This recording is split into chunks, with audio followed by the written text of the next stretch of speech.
Good evening. Very well-behaved audience tonight. It is exactly 7 p.m. It's good to start on time.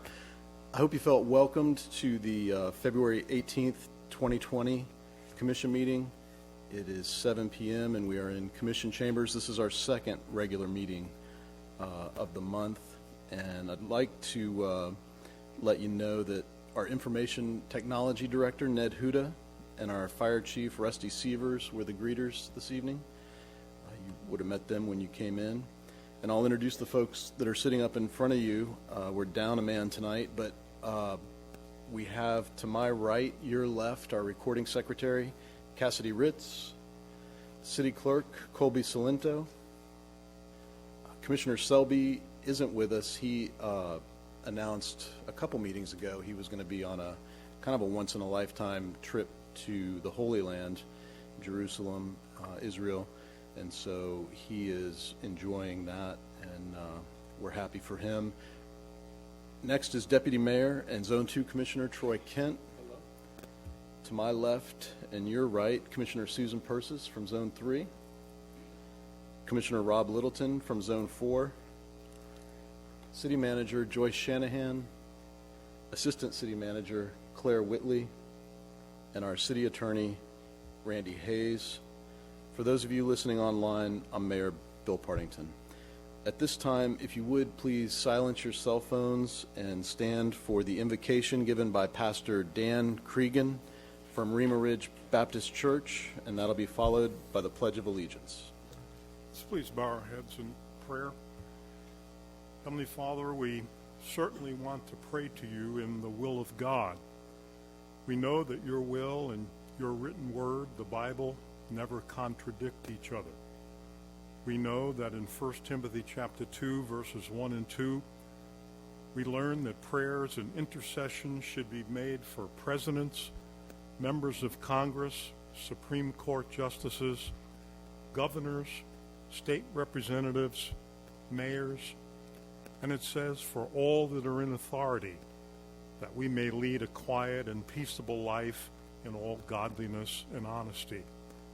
With that in mind, we pray this evening for Mayor Partington and City Commission members Troy Kent, Susan Persis, and Rob Littleton, that you would give them your wisdom as they guide the affairs of our city and make those important decisions that affect so many local people. We come to you this evening in Jesus' precious name. Amen. Pledge allegiance to the flag of the United States of America and to the republic for which it stands, one nation, under God, indivisible, with liberty and justice for all.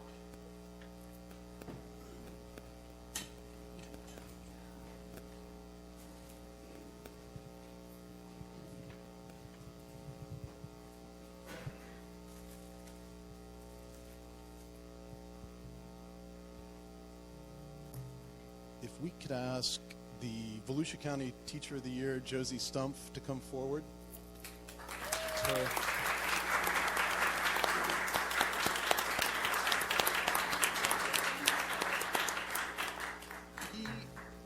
Josie, you teach at Holly Hill Middle.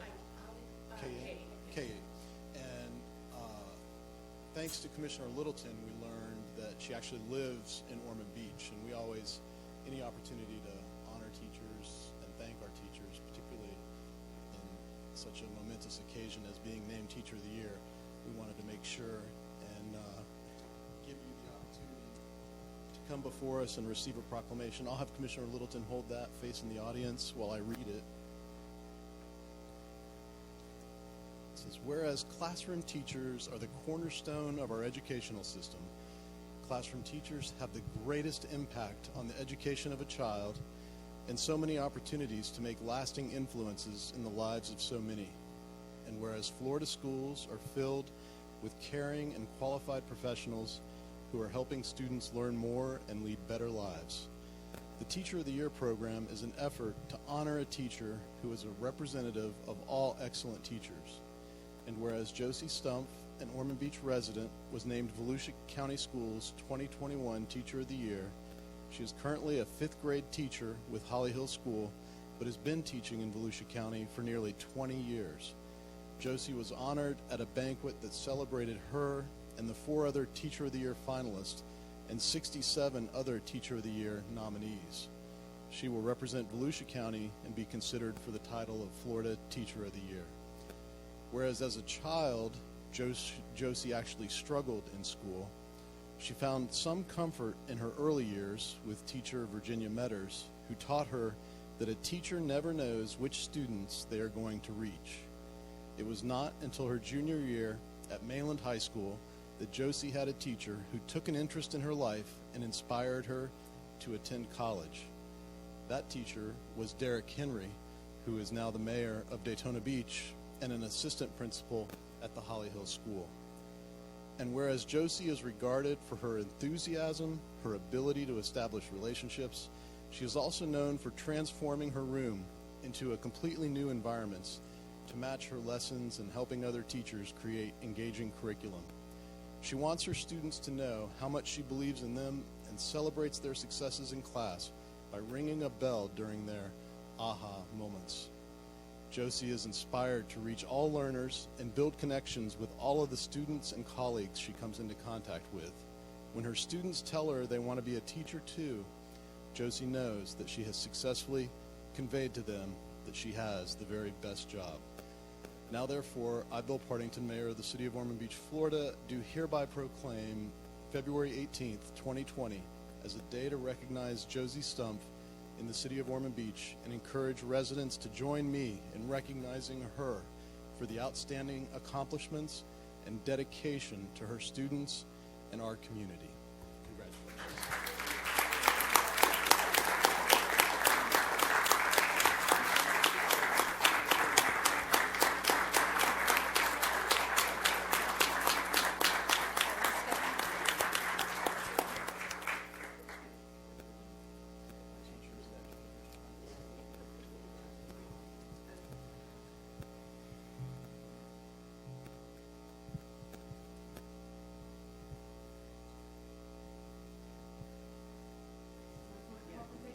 Go ahead and bring the family up. Jen, would you take a picture of the family?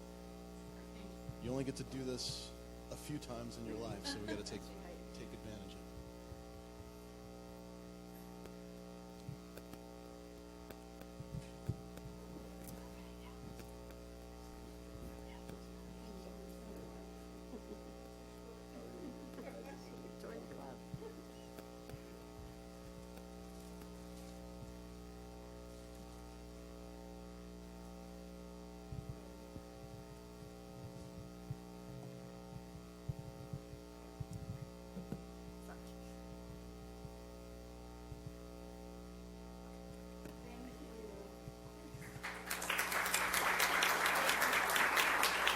Thank you, Josie.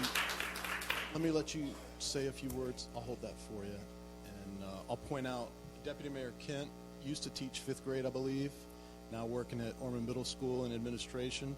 And Principal Persis here, who keeps us all in line, has a long history as an educator as well. So as a commission, we certainly understand the value of education, and we appreciate all you do. Thank you for this opportunity, and living in Ormond Beach has certainly been a highlight for me, and definitely a place where I feel valued and welcomed.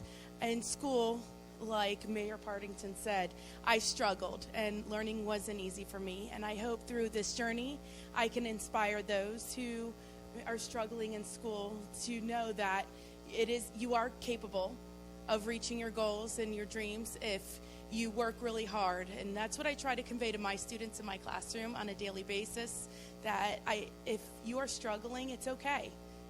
That is part of life, struggling is. But it is important to continue to work hard and to take failure as an opportunity to learn and to move forward and to grow each day. So thank you so much for having me here today.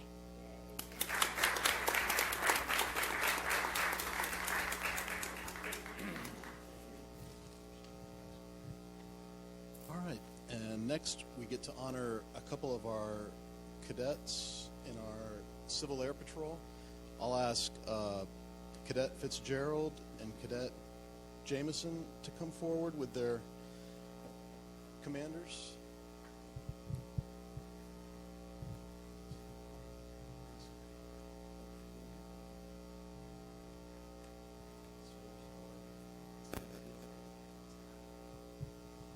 All right, I'm going to start with the Eaker Award.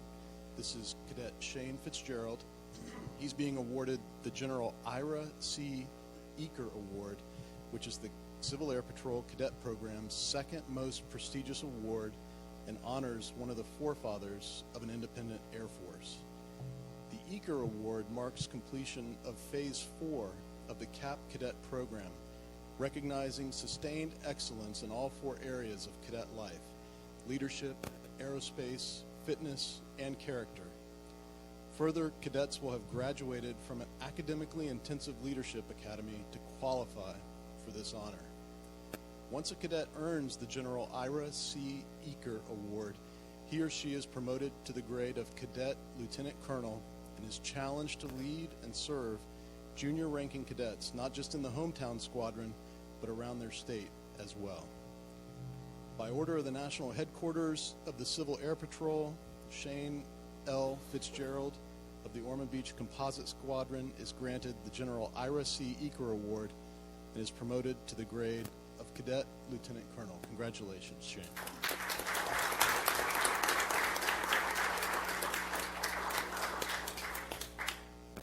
Next is Andrew Jameson. Cadet Andrew Jameson is achieving the General Billy Mitchell Award, which is one of the Civil Air Patrol's most prestigious cadet honors. In existence since 1964, it marks a coming of age for the Civil Air Patrol's cadets as they graduate from the cadet enlisted ranks and prepare for greater leadership responsibility as cadet officers. This award honors the late General Billy Mitchell, considered by many to be the most important figure in the history of air power. The first milestone of the cadet program is this award. On average, only 15% of all Civil Air Patrol cadets earn the General Billy Mitchell Award. And once a cadet earns the General Billy Mitchell Award, he or she is promoted to the grade of Cadet Second Lieutenant. The U.S. Air Force highly regards cadets' membership in the Civil Air Patrol. Cadets who receive the General Billy Mitchell Award are eligible for advanced placement to the grade of E3, Airman First Class, should they choose to enter the Air Force. They are also eligible for advanced credit in the Air Force ROTC, various Civil Air Patrol scholarships, and Civil Air Patrol special activities. By order of the National Headquarters of the Civil Air Patrol, Andrew C. Jameson of the Ormond Beach Composite Squadron is granted the General Billy Mitchell Award and is promoted to the grade of Cadet Second Lieutenant. Congratulations, Andrew.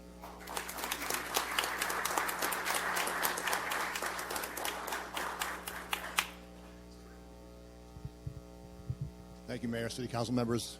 We appreciate you having us here tonight. City of Ormond Beach, thank you for your support. Just a couple of things. I'd like to point out that Mr. Fitzgerald had recently earned his private pilot's license in the last 6 months or so.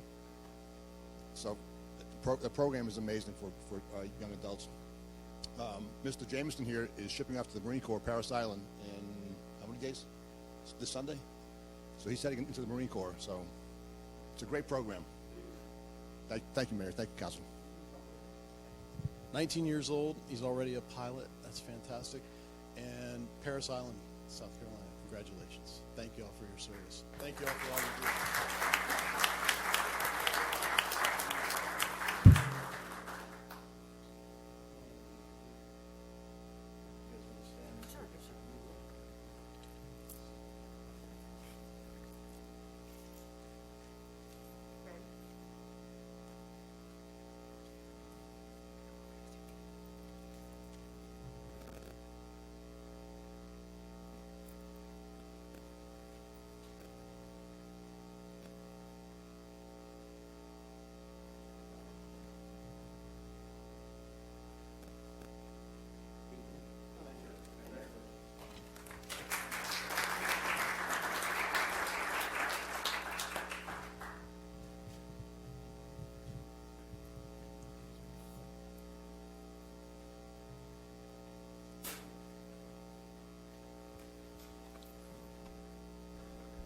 right, at this time, I'll ask Mike Sibley from James Moore to come forward and give us a presentation on our annual audit, the CAFR. How are you, sir? Good evening. I'm very good, thank you. Good. Thank you for being here. You're welcome. My name is Mike Sibley. I'm a partner with James Moore & Company. We are your independent auditors for the city. I'm here to present the September 30th, 2019 financial statements that were audited by us and prepared by the city. I'm substituting in for Zach Shalford tonight, who had to present another city audit tonight as well. So we had a little conflict, so I'm here to help out with that. We've previously met with commission members individually to go through this in much more detail. So tonight is a very, very high level presentation on this. First, though, I would like to thank the city finance staff for all their work. This is a significant effort for them to go through, and we appreciate all the cooperation and assistance in going through this process. They prepare this document. It's nearly 200 pages long, and most everything in here is prepared by them with the exception of the reports that I will go over. So thanks very much to them. I also want to congratulate them. They've received the Certificate of Excellence in Financial Reporting for 27 consecutive years. That certificate is in this document. I expect, again, they'll receive it this year. It's a effort that goes through the Government Finance Officers Association, and they basically certify that this is a quality document that they put together. So it's a large document, and they do a great job putting it together. How many years did you say? 27 consecutive. Wow, 27 consecutive years. And can I ask Kelly McGuire, our finance director, and Chris Bile, the assistant finance director, to stand up and be recognized, just so people know who you are?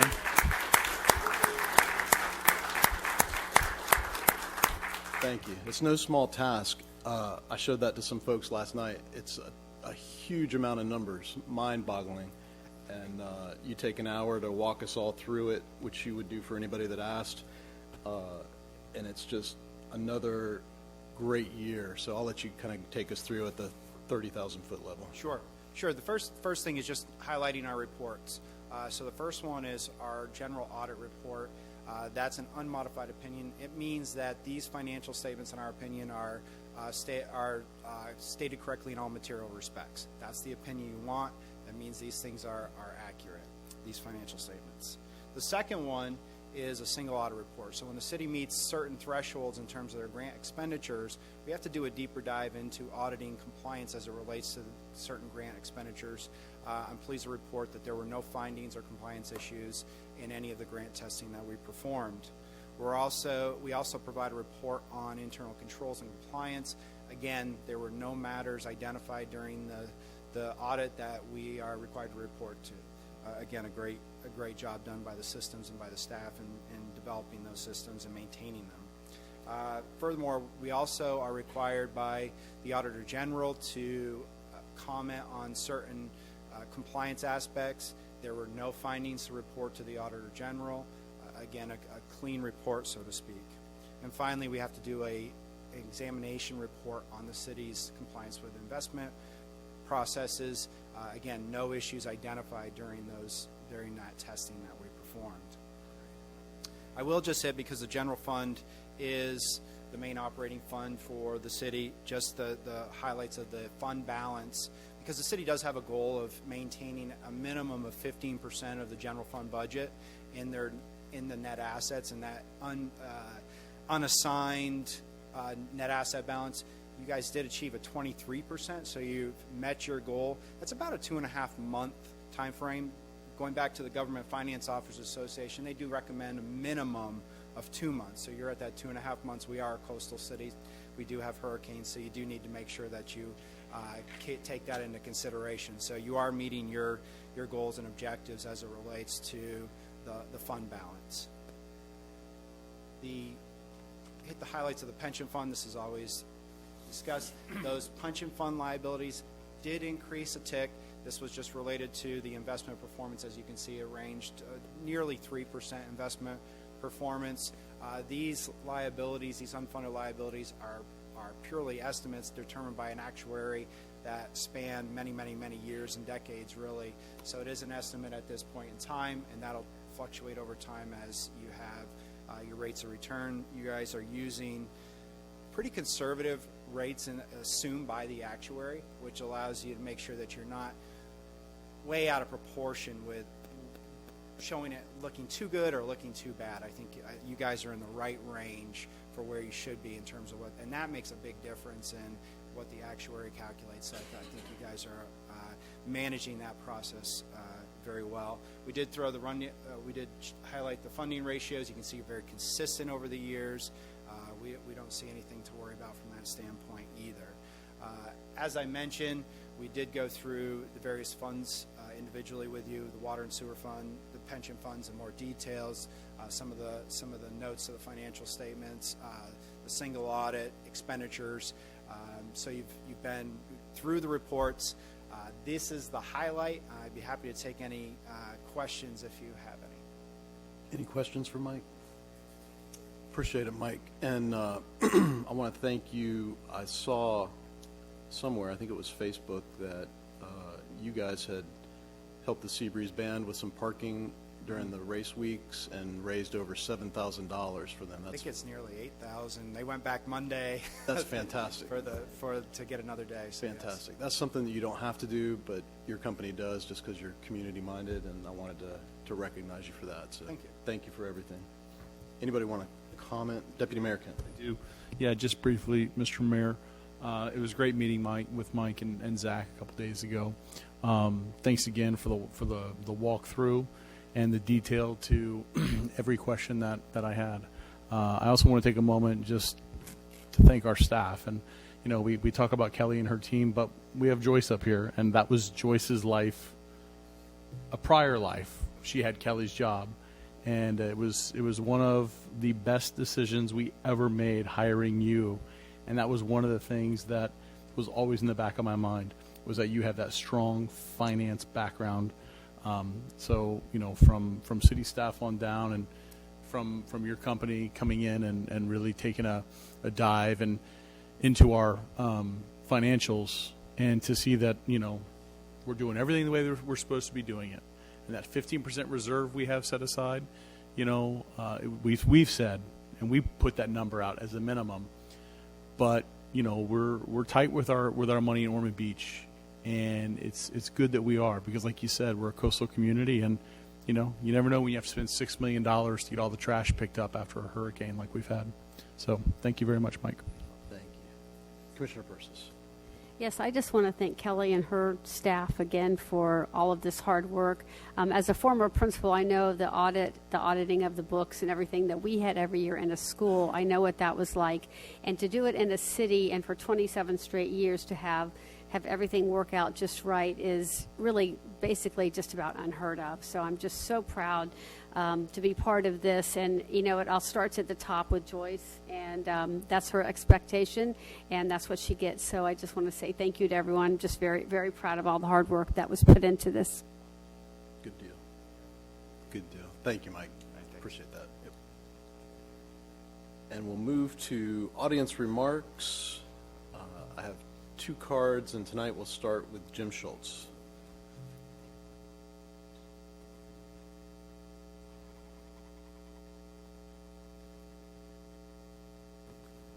Jim Schultz, 117 Harvard Drive. A little perspective. I have 2 sisters that teach, so I can certainly relate to teachers. My brother mentors kids at school and also church. I actually taught 2 years while I was in college, finishing up a degree in 71. So I understand, and I've been to 7 different colleges, so I'm not sure that's something to brag about. But anyways, I just want to hit another topic too. As far as like the pollution issue, I was going retrospect on that. And anyways, Dr. Mercola, who's a local resident, has a #1 health site in the world, lives locally, and he's sort of like a chamber of commerce a bit if you look at his site. He has his daily, when he's in town, walk on the beach. He's got a video of that goes like 20 minutes explaining, and you can see the houses that you see when you ride your bike on the beach. In other words, it really is here. It's not a photoshopped one. I go to the same chiropractor. We bump shoulders there with, Hill's family on Nova, and he does a workout on US 1 there. So, in other words, he has all his stuff on his website, too. So he's actually, it's wide exposure. Again, it's the articles that people read. But anyways, what I was going to talk about was pollution issues. I was reflecting, I was thinking about that garbage scow thing out of New York City from years ago. And I was thinking, and I looked it up. That was 1986. It was at sea for 6 months. Greenpeace hung a sign on it. It did thousands of miles with every port that it went to, flat rejecting it. Nobody likes garbage. And once it was New York City garbage, nobody really wanted it because they didn't want the stigma. But the reality is, we've got to do something with it. And, eventually they ended up incinerating it. But, like the fluoridation issue, that in 1972 was pollution waste that the EPA ordered, that you had to put pollution scrubbers and capture it because it was killing all the cattle and the crops. And then they were granted an exemption by Rebecca Hammer. It's a toxic waste unless you sell it to the cities and put it in the water. What a genius. Thanks. Thank you, Jim. Next up is Julia Trujillo.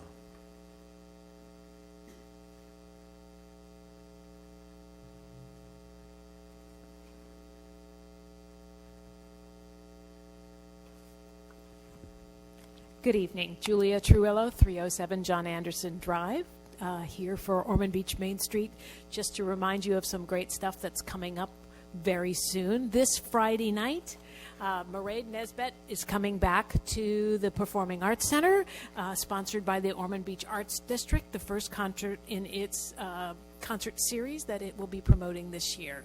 And then on March 1st is our Taste of Ormond fundraiser. 24 of our best restaurants will be on site, and it's going to be a really great evening, so I hope to see everybody there.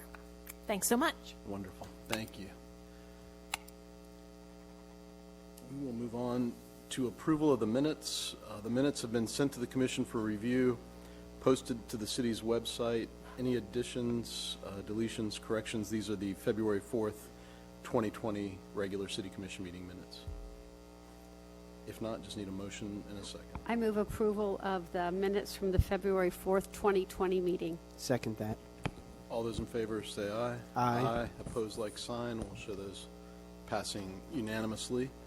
And we will move on to the consent agenda. The action proposed is stated for each item on the consent agenda. Unless any commissioner removes an item, no discussion on individual items will occur, and a single motion will approve all items. I had a note that staff would like to pull item 7D from the consent agenda. So we'll pull that. Anyone wish to pull anything else? Motion to approve the consent agenda absent item 7D. Second the motion to approve the consent agenda absent item 7D. Colby, please call the vote. Commissioner Kent. Yes. Commissioner Persis. Yes. Commissioner Littleton. Yes. Mayor Partington. Yes. That brings us to 7D. Resolution number 2020-15, a resolution accepting proposals and authorizing the execution of continuing contracts with 3 professional firms for fiber optic improvement services on an as-needed basis under RFP 2020-08 and setting forth an effective date. This is resolution number 2020-15, read by title only.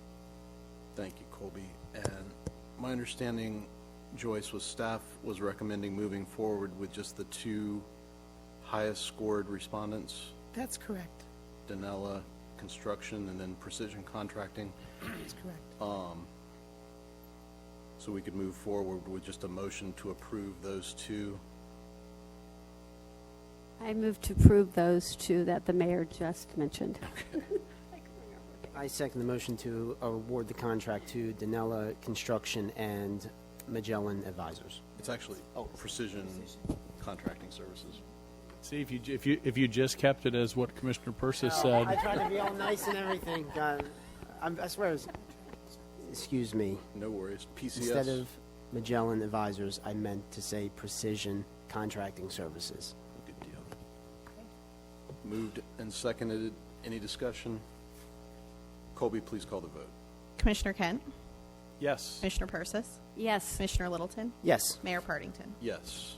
And we will move to, well, first let me ask if any commissioner wishes to comment on any of the consent agenda items. Deputy Mayor Kent. Just one, Dwight Durant is here. There he is. Man, you're pretty darn special when we named something for you in Ormond Beach. Congratulations, well deserved. Yeah, Field 5, good stuff.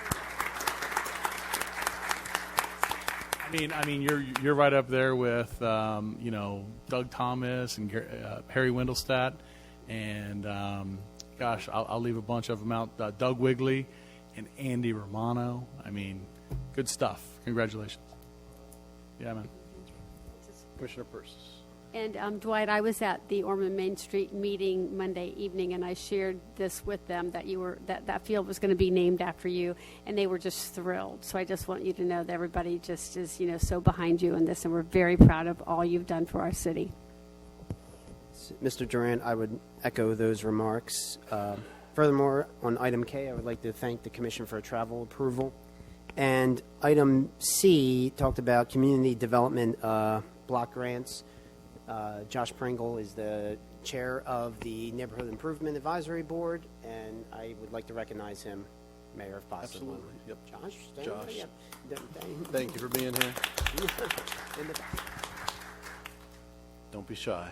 Don't be shy. All right. We will move to public hearings, and I will open the public hearings, and we'll start with 8A. Ordinance number 2020-05, an ordinance annexing certain real property into the city of Ormond Beach. Said property being generally located along the west side of Cordova Avenue, approximately 544 linear feet north of the Plaza Grande Avenue and Cordova Avenue intersection, and being commonly located at 806 Cordova Avenue and a portion of the Cordova Avenue right-of-way, redefining the territorial boundaries of the city of Ormond Beach to include the property, designating the boundaries of Zone 2 of the City of Ormond Beach to include the property, setting forth zoning privileges and obligations of said property, providing for transmission, providing for severability, and setting forth an effective date. This is the first reading of ordinance number 2020-05, read by title only. I do not have any cards on 8A. Move approval. I second the motion. Stephen, did you even want to? Good deal. I think it's pretty self-explanatory, and I appreciate everybody being up to speed on it. Colby, if you would, please call the vote. Commissioner Persis? Yes. Commissioner Littleton? Yes. Commissioner Kent? Yes. Mayor Partington? Yes, and we will close the public hearings and move to reports, suggestions, and requests, starting with our city manager, Joyce Shanahan. Thank you, Mr. Mayor. Staff would like to move the Financial Trends Workshop from March 3rd to March 17th at 5:30. That's the annual meeting that we have every year before we begin the budget process. Is that okay with everybody's calendar? That works with me. Everybody else okay with that? What was that again, Joyce? Would you repeat that? From March 3rd to the 17th. It is St. Patrick's Day. Or is it St. Patrick's Day? But you have a meeting on the 17th. I don't know why we have to have a bad attitude about all of this. Yeah, no, it's fine. It's fine with me. It's fine with me. It seemed like a familiar day to me, but I couldn't think about what it was. Yeah, we're already having a meeting, so let's just go ahead and do that. What do you have for us for lunch, and is there a breakfast meeting as well? We'll have green beer for you. All right. I just, we spoke about it earlier tonight, but I did want to kind of update you on we talked about our great books, and the city staff does an amazing job keeping all the funds straight. But I wanted to recap on our hurricane reimbursement. To date, we've received $6.2 million from Hurricane Matthew in 2016, but we still have $585,000 outstanding for lighting projects and some final obligations. Hurricane Irma in 2017, we've received $2.4 million, but we still have $733,000 outstanding awaiting obligation. And a big piece of that is the Castle Park Pier that got destroyed. Hurricane Michael, that hurricane didn't really hit us, but we had to do emergency preparatory, board up buildings and prepare for that. And so we're awaiting $129,000 in funding. And Hurricane Dorian, again, we had to do emergency preparatory measures because we just don't know when that's coming or where it's going to end, and that was $65,000 that's still outstanding. And just a couple of other things.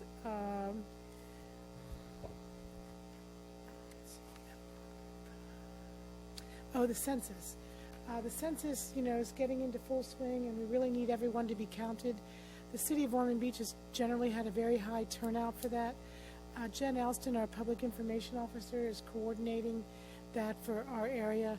The churches, the library, Volusia County, all the municipalities are working together on that.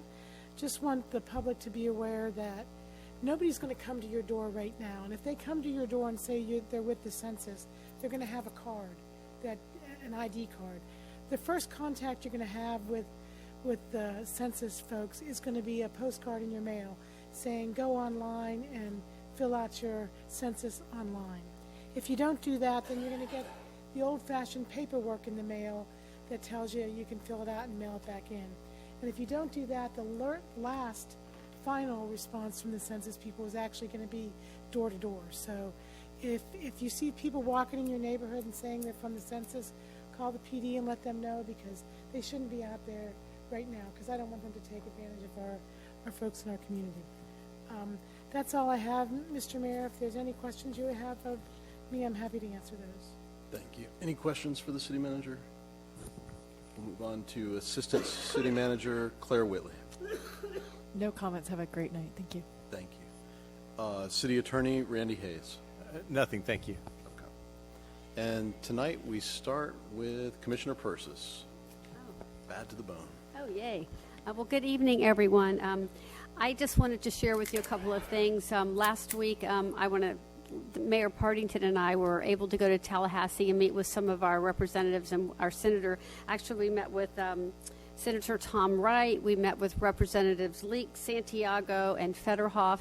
I want to say they were all so pleasant and interested in what was happening in Ormond Beach, and interested in the concerns that we had. One of the things we talked a lot about was water and our water quality, and one of the things that a lot of the cities in Florida are trying to look at is to increase the reuse, reclaimed water situation. So it was very enlightening and very educational for the city, and I just want to share that with all of you.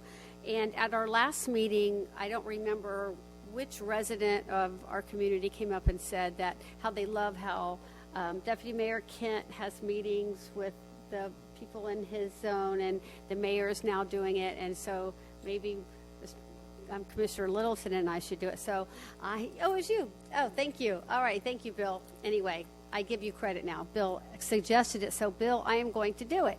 So my first meeting, I've already scheduled it, is going to be March 3rd from 9 to 10 at Peach Valley. So you can meet Peach Valley with Persis. I thought that was some nice alliteration. So so that's going to be a meeting with me. So I'm looking very much forward to it, and talking to citizens and hear what they think about Ormond Beach. And I think that's it. So I hope everyone has a wonderful evening. Thank you. Thank you. Commissioner Littleton. Thank you, Mayor. Julia, I did want to say that I will be at the concert on Friday, second year going. It was amazing last year, and I'm sure it's going to be amazing this year. Furthermore, we'll be eating at Wild Rabbit Bistro beforehand. So we're just going to be in that Main Street area downtown on Friday night. 56 North Beach Street, that's the church property we purchased. I know we're doing city's doing an inventory of that property. If after everything we've gone through and done what we need to do for the auction sites and everything, if you want to let Main Street go in and see what's in there, if there's anything else to salvage, I'd be for that. But it's up to you if there's anything left over.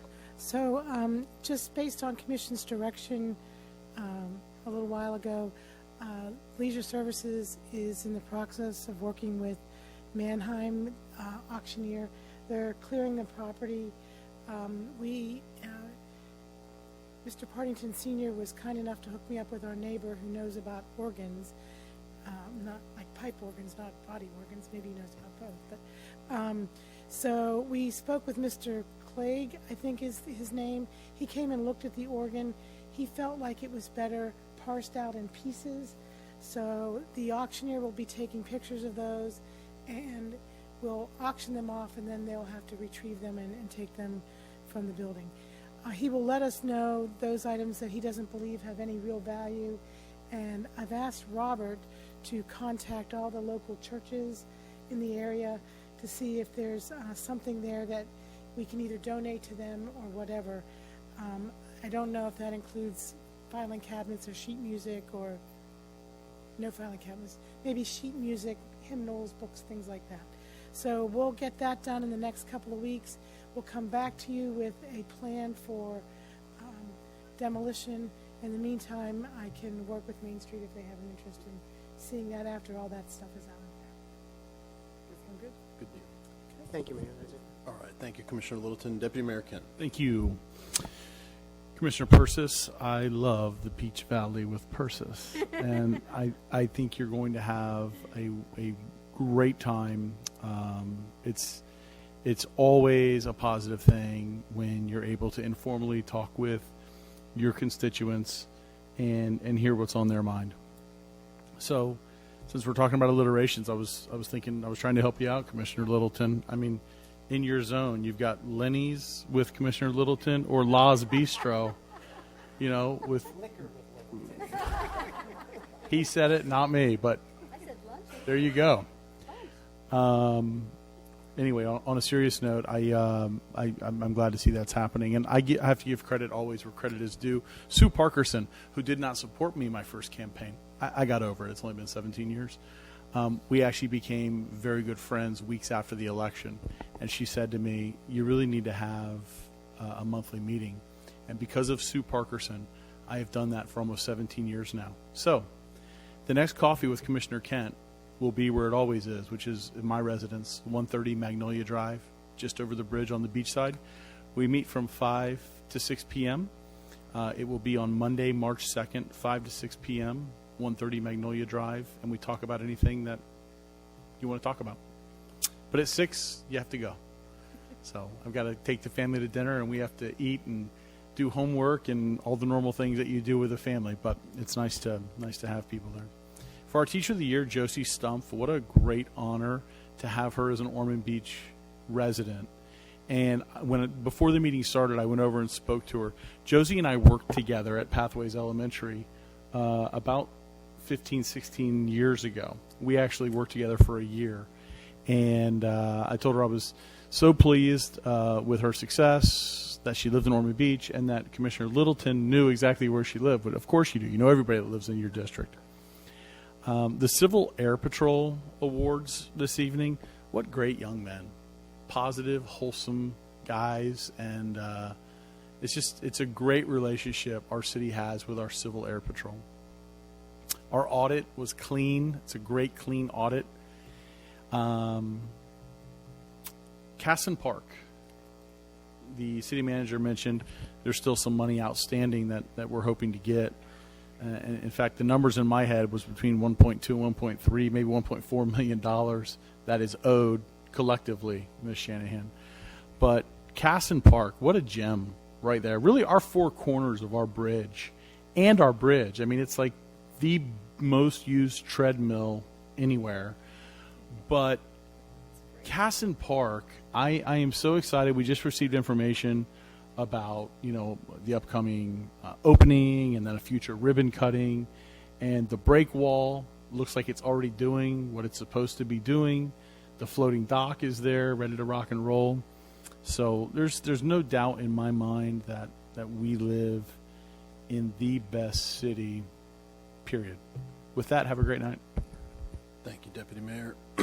I wanted to echo Commissioner Persis's comments about Tallahassee. It's always good to go and meet with our delegation, stay engaged with them and up to date on not only the challenges we face, but the challenges they face in their efforts to best serve us. They have a ton of pressure from a variety of different issues, and then they have to work within that legislative process to make things happen. And they generally do have our best interests at heart and work hard to try and support Ormond Beach. And so we're lucky to have a great legislative delegation, and it was a good trip, an eye-opening trip this time around to see some of the pressures that are going on up in Tallahassee. But all things considered, I think it's important that at least a couple of us are up there once or twice a session and keep those relationships strong. So that's good news. Even there was an issue on Monday morning that came up, an amendment on a Senate bill that was going to be heard on committee at, I think it was 1:30, and we touched base with our lobbyists. They had somebody there, and from what it looks like, it's not going to end up affecting us, but without having them engaged and involved, that may not have been the case. So it's good to be involved. We're lucky that the Florida League of Cities has a amazing legal staff that does quite a bit of lobbying. They're there every day during the session, and then a lot of days when session's not in, and they help us stay on track as well. Julia, the Taste of Ormond is a fantastic event. Every year it gets better and better. It's usually jam-packed or sold out. I would expect it would be again this year, and so we look forward to that. It really is the best that the city has to offer, and in a short period of time you can try a lot of different places. So looking forward to that again this year. This Sunday at the Casements at 2:30 in the afternoon will be a welcome reception in honor of the Bethune-Cookman University new president, Dr. E. LeBrent Crite. And staff working with BCU has put together a short program, and it's going to be a great opportunity to welcome a very accomplished educator into our community. He's been here for a little while. We had this planned earlier, but there was Hurricane Dorian that had a different idea, and so we have finally gotten this rescheduled. There'll be some music and some hors d'oeuvres, and it'll just be a nice event, and we're looking forward to welcoming Dr. Crite into our community. I had the opportunity to attend the Q4 that Volusia County puts on, the Department of Economic Development, and the one number I'm always focused in on because it relates to our city's growth is the residential new construction building permits. And for this quarter, Ormond Beach was at 19. So over that 3-month period, we had 19 new construction building permits. You compare that with a city like Orange City that's about a quarter of our size. They had 57. DeBerry, it's about half our size. They had 46, more than twice as many as we had. And then some of the cities that have really been going gangbusters, Daytona Beach had 80. They were down a little bit. DeLand, 184. Deltona, 105. New Smyrna Beach, 131. And so a lot of cities around us are having quite a bit of growth, but Ormond Beach remains low and slow. And looking back at the other, if you look at the fourth quarter of 2018, Ormond Beach had 9. First quarter of 2019, we had 15. Second quarter, we had 9. Third quarter, we had 6. And then this fourth quarter, we're up at 19. So it's a number that fluctuates, but our growth has been consistently slow, which is how our residents like it. And we work hard to keep it that way. Some people would say this is a little anemic, but if our residents tell us that's what they like, that's what we try to shoot for and keep. And so proud of that. And the last thing I will leave you with tonight is that good news. This was from Joyce and Sean Finley earlier, our DOT expert, let us know that the Nova Road southbound right turn only onto West Granada has been approved. And so we've been asking for that for about 7 years. This is the design layout for it that we got from DOT, and that's going to be fantastic, Joyce. It just makes such common sense, and so to finally see that happen, we're very pleased, and I wanted to let people know about that. So with that, we'll say good night. Thank you.